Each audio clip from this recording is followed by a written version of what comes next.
どうもともそやです。前回動画はカーニバルでおなじみのブラジルの大観光都市リオデジャネイロ、セントロ中心部を1日でどれだけ回れるのか、治安面、グルメ、街や宿の雰囲気を細かく紹介。今回は同じくリオの動画で大自然をメインに動画作ってみた。自然大好きな人は前回動画以上におすすめジャネイロ。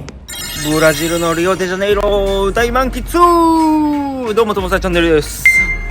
今日も今日とてね、リオデジャネイロ大満喫散歩していきたいと思います。前回動画に引き続きリオデジャネイロね、今回は大自然メインにちょっとね動画作成しようと思ってるんで、ちょっとね最後まで見てもらえたらと思います。今セントロの近く中心部なんでちょっとガチャガチャしてます。切符買うのになんでこんな手間取らなあかんの。うまくね紙幣がね入らんし、小銭も中で止まったし中途半端に。ほんで今駅員の係員さん読んでいろいろねやってる。やばい、一生買えない。やっとね切符購入、ガチで20分ぐらいかかったんやけど、これタッチするんかな。あ、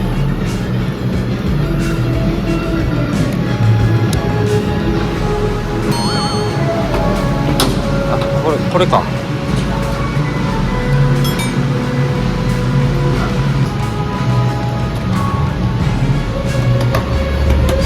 オブリガード。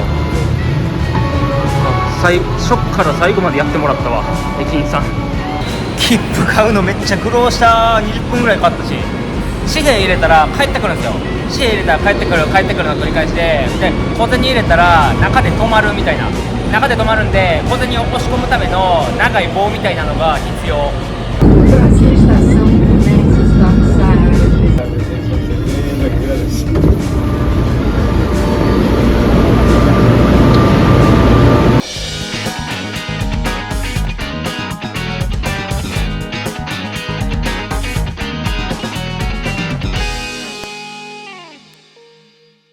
地上出てきたボタフォーゴ駅というところですね。とりあえず今日はねトレッキングをしたいなって考えてます。みんながよく行くリオデジャネイロに行ったらとりあえずここに行っとけのコルコバードの丘ではなく、まずはねちょっと王道を攻めるんではなく、ちょっと違う場所行きたいなって考えてて、とりあえず一旦ビーチに行ってくつろごうかなみたいな。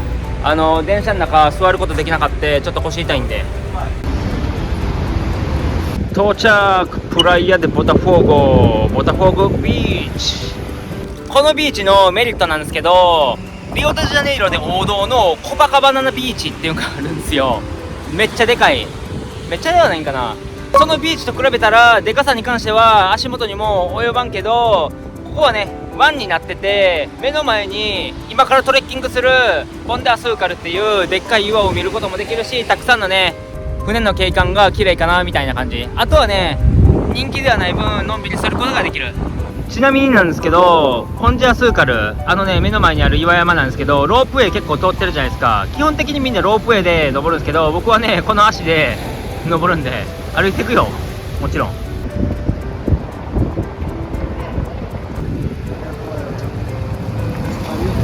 俺じゃなきゃ気がつかなかったね。ちなみにこっちの岩山にも登れるみたいで、ちょっと低いんですけど、その麓からロープウェイが出てるみたいですね。ザコはロープウェイを使ってください。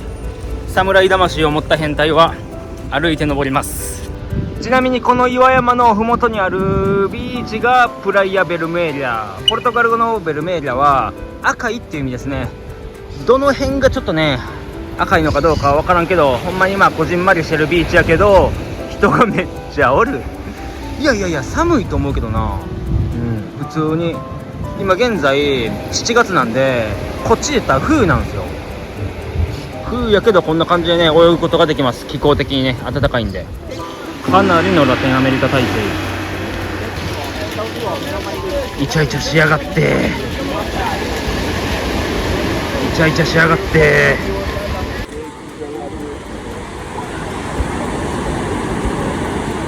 この中で多分ね何百人と人がいるんですけど、陰キャオーラは僕がダントツトップで発揮してます。僕の陰キャオーラでこの場所の雰囲気をあんまりね怪我したくないので、そろそろ退散します。10分間ありがとうございました。今からトレッキング始めるんですけど、ちょこちょこの歩いて登ってる人いるみたいですね。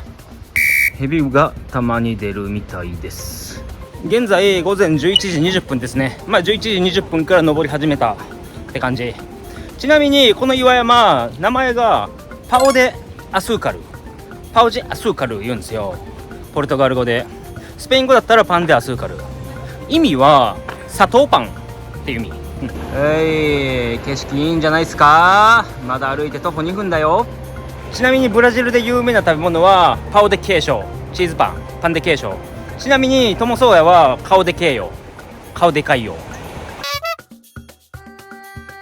いや登ってる人いるよ。それは危ないってマジで。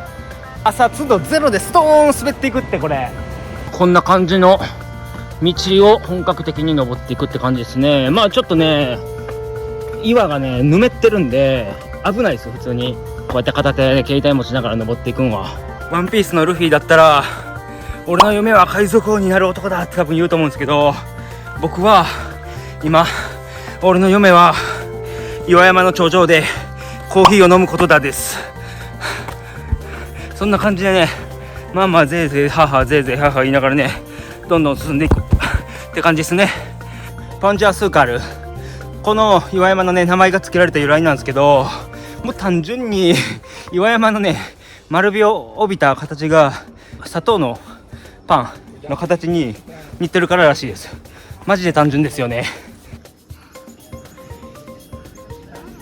このお猿さんの背中を触ってモフモフしたいけど、ちょっと危なそう。警戒してる、彼は警戒してるぞ。まだ頂上じゃないけど、中間から見える景色はこんな感じ。この町がねウルカ地区で、ここがねウルカビーチですね。でたくさんの船があって、向こうに見えるちっこく見える場所、あれが今日の朝ねちょっとねブラブラしたビーチです。名前は忘れました。標高は約400メートル程度なんでそんなにしんどくないかもしれんけど、気をつけないといけないのが、ほんまに岩がね濡れてるんで湿ってるんで、ちょっとね足場考えないといけないっていうことと、いつ何時蛇が出るかわからない、この何とも言えない不安感、気をつけなければいけません。本日3つ目の蛇危険信号発見。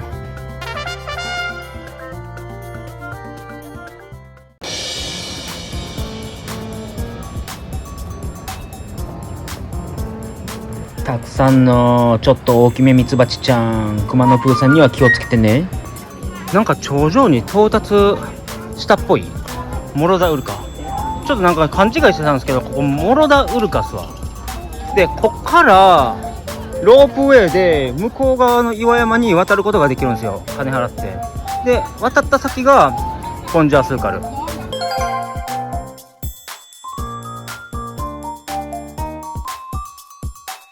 ヘリコプターに乗ることができます。1060レアル、高すぎる。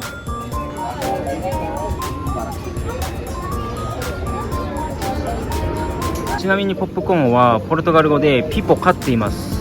そのピポカ、なんと27レアル。しかも安い方のポップコーンですからね。日本円でね850円ぐらい。そんなもんなんかな、ポップコーンって。買ったことないからな分からんけど、そんなもんなん。ブラジルの物価よ、850円。この景色だよ、この景色だよ、この景色だよ、俺が求めてたのは。ちなみにウルカ地区に降りて、あっちのね端っこの方に見えるところ、あの辺まで行ったら要塞とかがあったり軍事博物館があったりするんですよ。気になる人は歩いて行ってください。結構な距離になるんで僕は行きません。おい、団子3兄弟を凌駕するアイス4兄弟。ちなみにアイス1人1個23レアルで、アイス4兄弟が55レアル。すごく大自然感じるところなのに、なんでこんなグロいミニオンな。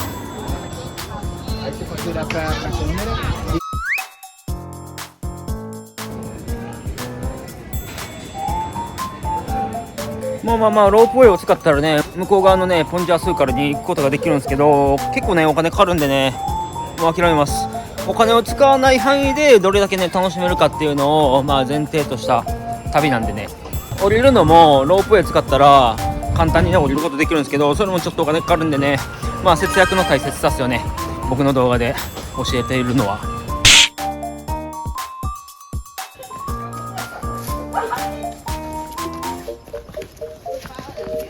超庶民的な食事ですが、これがいいんですよ。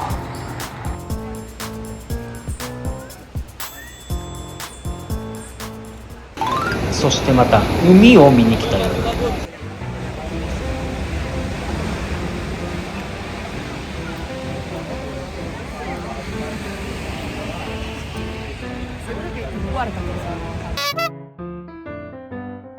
さあカフェを飲み終わった後に移動しましょう。リオデジャネイロについてまだあんまり説明できてないんですけど、まず世界で最も美しい港があるって言われてて、世界三大美港のうちの一つとして知られてますね。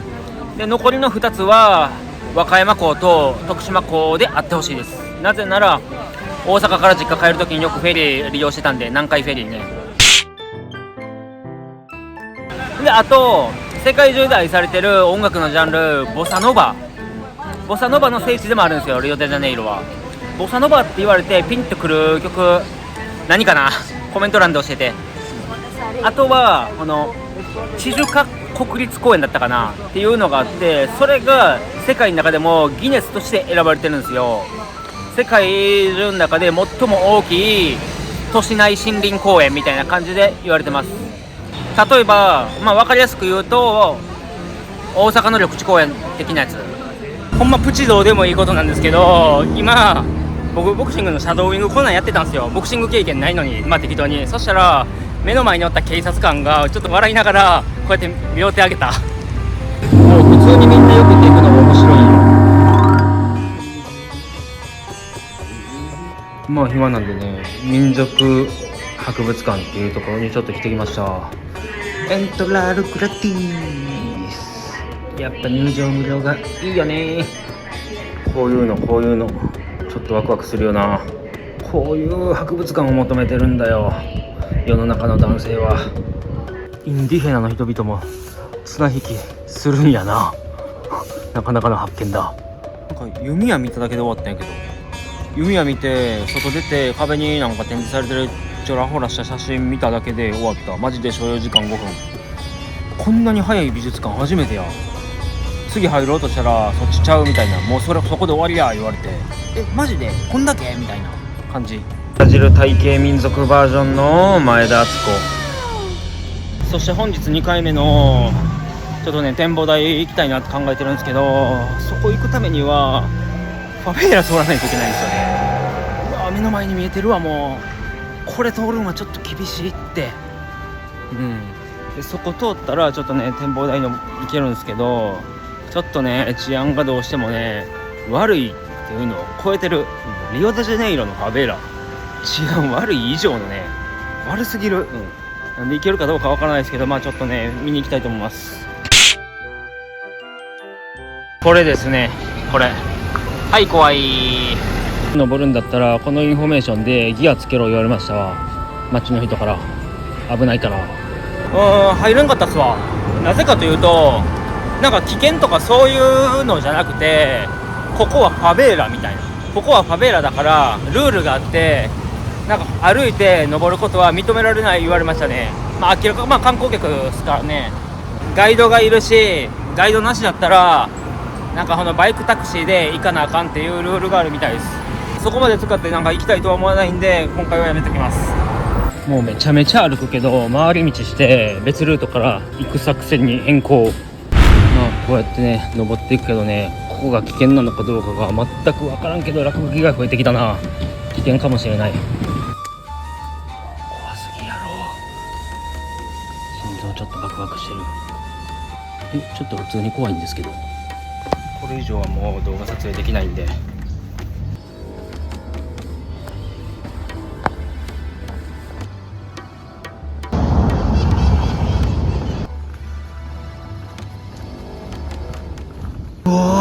陽気なラテン音楽とともにミランテ・ド・ピダロー到着。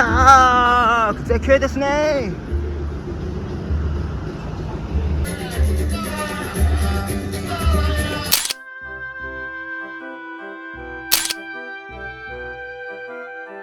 で暗くなる前に宿ね戻ってるんやけど、これ嘘やろ。何の修行やねんって感じやな、この段数。さすが Google マップには出てこずにマップスミーのみに出てくる道やばいって。今まで登った階段史上確実に一番ね長くて急なね階段だったわ。おいおいおい、もうスラムはいいって、スラムはいいって。こんな場所ではね絶対ねスマートフォンで撮影しながら歩いてはダメです。靴がめっちゃ吊るされてあるよ。てかおい大丈夫なのこんなとこ通って。もう何も言葉に出ねえよ。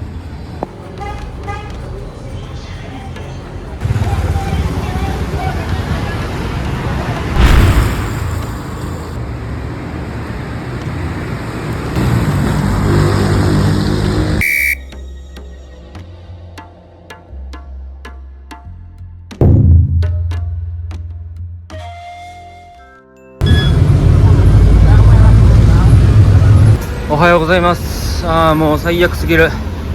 なんでこんなことが起こるん、もうほんま最悪すぎるってばよ。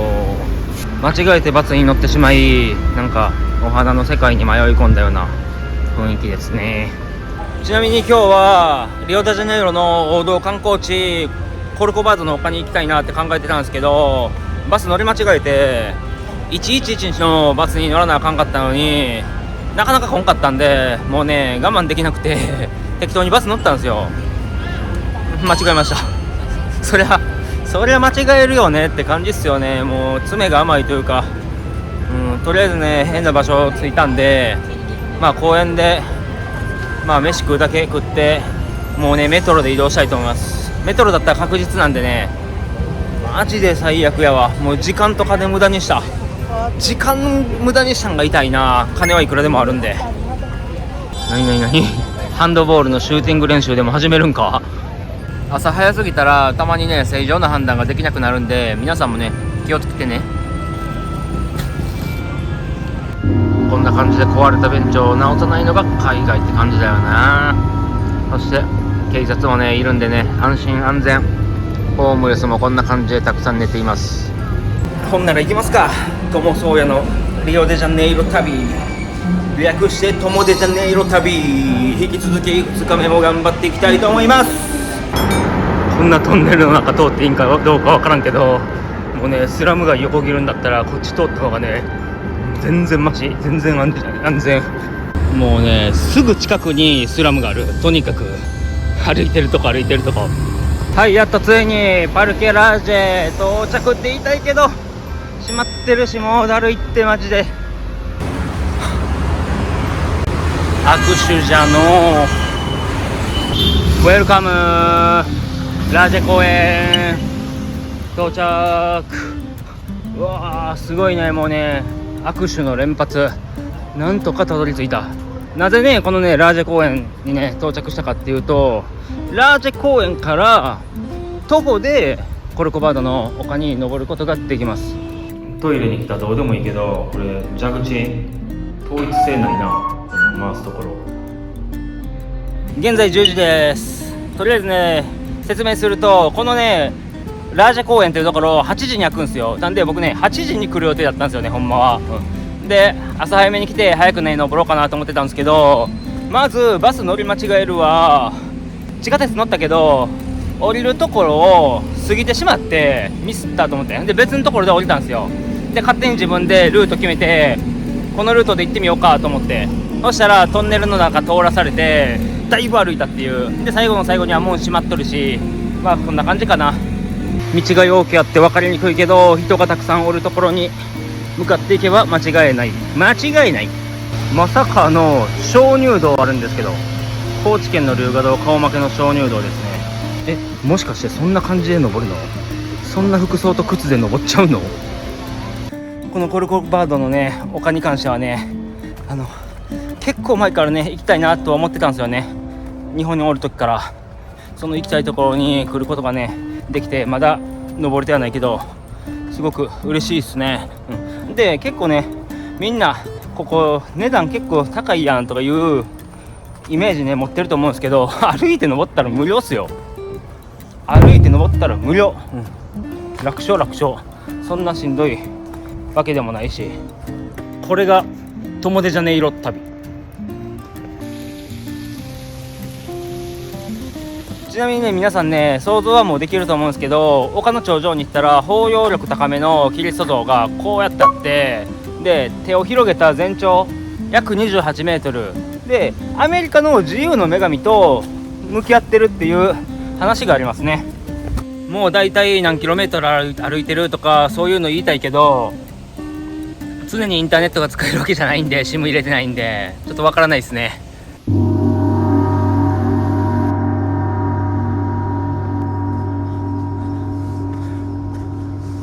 確実に遭難したんですけど、やばい、道がない、ほんまにわからん。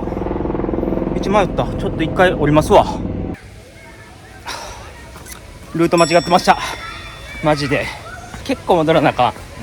何もないところをなんか登ってったみたい、自分は。えぐいなマジで。途中ちっちゃい家みたいなのがあったんですよ。で僕それね、トイレかなんかお店かなんかと思って素通りしたら、まさかのそこがなんか入り口みたいな感じ。やってもた。これが正規ルートなんですけど、結構ね地面ぐちゃぐちゃというか泥んこ。さっき見た時 3.8 キロって書いてあったのに、今4キロになったわ。200メートル歩いてきて、逆に200メートル増えとるやん、看板。このトレッキング、コルコバードの上まで4キロメートルだとしたら往復8キロメートル確定で、公園まで来る間に5キロメートル歩いたんで、今日最低でも13キロはもう確定っすわ。痩せるぞこれ。ちなみにブラジルは意外とって言ったらまあ失礼かもしれないんですけど、綺麗好きな文化があるみたいで、シャワーとかも1日 2,3 回浴びたりするらしい、平均でも。で僕実際にそれ知らん時に友達に聞いたんですよ、ブラジル人に。シャワー1日なんか浴びてるって。そしたら最低2回、まあ多い時で3回かなって言ってました。まあみんな綺麗好きだったらあんな路上とかも汚くならんと思うんやけどな。その辺が信じられへんわ。コーヒーの他には水ね、こんだけしかね持参してない。今半分飲んだ。なんくるないさー。なんかまた道ミスった。で今慌てて戻ってる。なんかほんまに気をつけんと道わからんわこれ。なんか悔しいわほんま。アホすぎて。なんかね誰とも人すれ違わんし、下ってるなって思ってたんですよね。早めに気がつくべきだった。なんか結局なんか戻ったけど、戻ってきた道が合ってたみたいで、また戻ってます。なんか何しようんだろう。アホみたいやなマジで。マジで Google マップとかマップスミーの道あるんすけど、その道がなんか通れないらしくて、道はなんかあるけど通れんみたいな。だから回らなあかんみたいな感じ。思った以上にしんどいっすね。もうね確実にねまた道間違うてもうてる。キリスト像はねまだ見えんけど、右側すげえ絶景なんですけど、マジで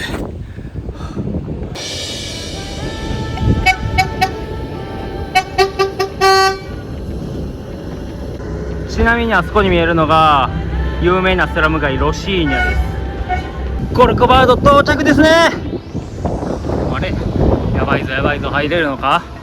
歩いて登ったら無料、歩いて登ったら無料、歩いて登ったら無料、ちょうど12時なんですけど、今日ね金曜日、平日金曜日なんですけどね、かなりの人っすわ。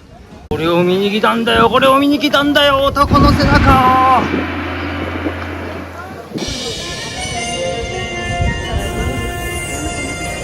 やばないこの人。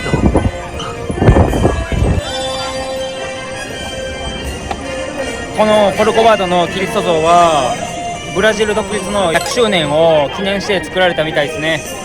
像のね高さ自体は約40メートル。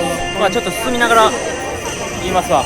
40メートルで標高約710メートルの丘の上にキリスト像がねそびえ立ってます。で一応ねユネスコの世界遺産に登録されてるんで、こんだけね人気っていう感じですね。あとね景観がかなりっていう感じで、人がたくさんいるんで密集してるんでね、携帯とか財布をすられないように、盗まれないように気をつけるのと、あとね、可愛い女の子がねたくさんいるんでね、僕のね心もね盗まれないようにね気をつけないといけないっす。やべはず、日本人思った。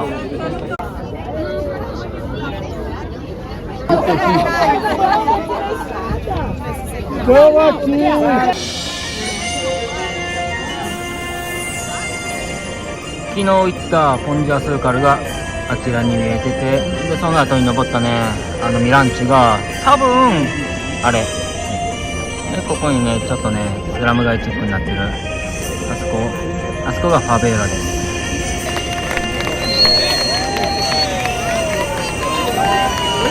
ちなみにあそこに大きなねスタジアム見えると思うんですけど、あそこでねバレーボールの有名な大会ネーションズリーグっていうのが開催されました。以前ねキリスト像の脇汗。疲れた。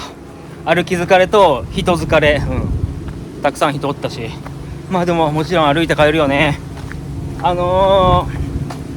電車使って帰ったら37レアルですね。なんか乗り合い版みたいなのもあるんですけど、あれはなんかもう往復で買わんとあかんかったみたいな感じで言ってました。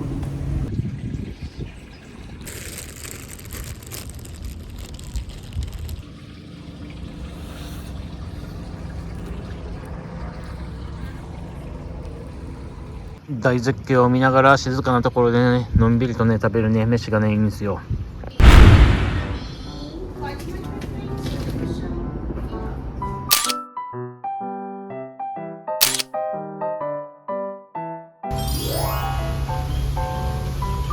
とりあえずね降りてきて海岸線沿い来てます。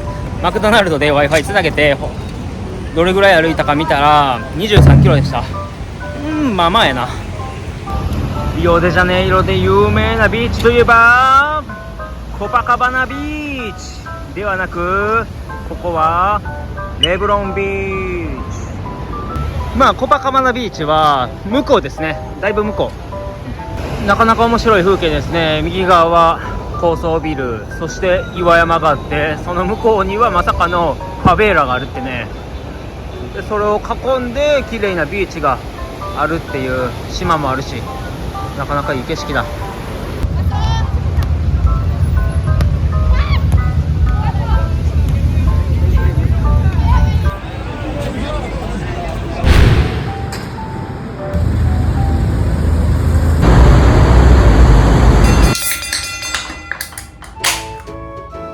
乾杯。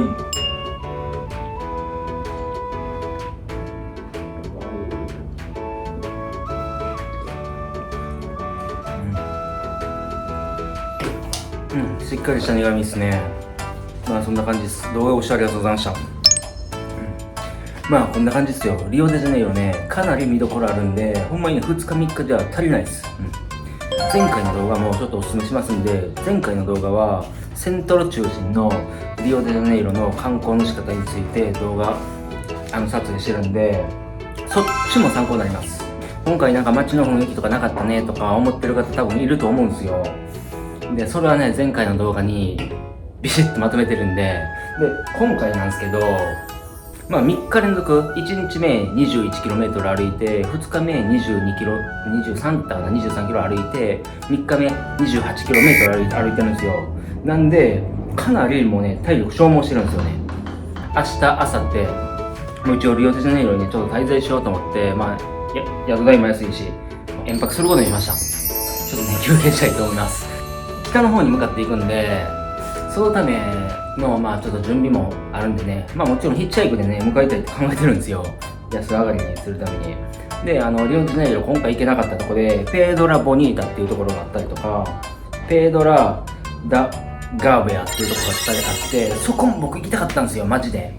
そこも結構見どころだと思うんですけど、行けなくてもういいかなと思ってしんどいし、まあまだ明日明後日あるけどもちょっとしんどいですね。あとは地中核国立公園、まあ世界でギネスに認定されてる、都市内森林公園、そこも行きたいし、あとはまあロシーニャっていうファベーラのツアーとかもあって、まあそれはどっちでもいいかな。まあでもちょっと興味もあったかなっていう感じですね。まあそんな感じで、まあビーチでね遊んだりは今回せんかったけど、そういうのも全部できるからマジで1週間でも足りない感じですね。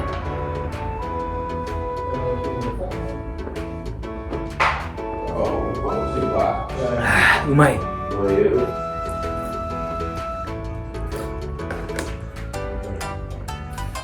まあそんな感じでトモデジャネイロ旅終わり。